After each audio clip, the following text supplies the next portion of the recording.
Bonjour et bienvenue sur cette chaîne.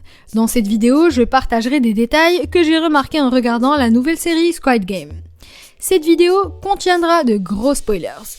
Veuillez donc procéder avec beaucoup de prudence. L'épisode 1 a laissé présager que le personnage principal finira par remporter la cagnotte de 45,6 milliards de dollars.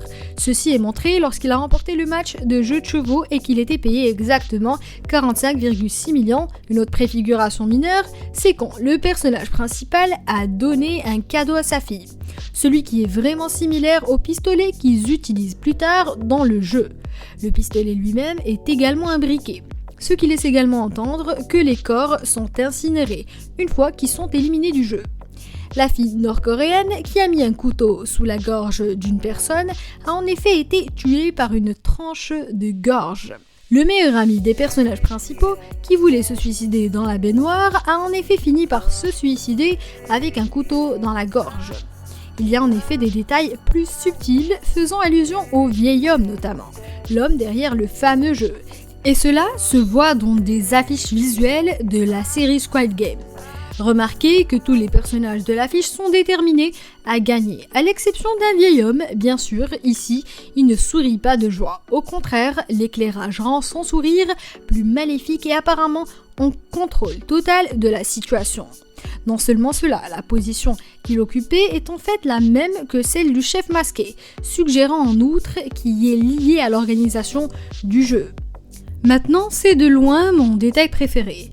Écoutez-moi, nous savons tous que le vieil homme a rejoint le jeu pour profiter, sa vie n'était pas en danger. Dans le jeu de la corde, les participants étaient obligés d'être attachés à une corde et menottés en plus.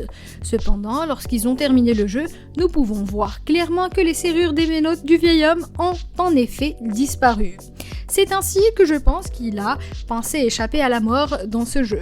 Les serrures de ces menottes qui lui ont été données sont en fait un dysfonctionnement. Par conséquent, si jamais cela est nécessaire, il peut simplement s'échapper en déverrouillant ses menottes par lui-même, en se libérant tout simplement. Son frère disparu, il est allé dans la salle de données pour vérifier des informations sur les joueurs qui participaient.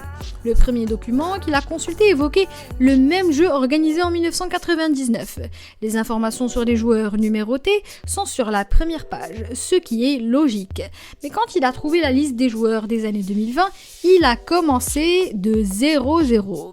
Puisque nous savons que le vieil homme lui-même est l'hôte du jeu, il n'y a aucune raison pour lui de mettre ses propres détails dans le fichier car il se joint simplement pour le plaisir. Cela ressemble plus à une interprétation de la série qu'à un détail.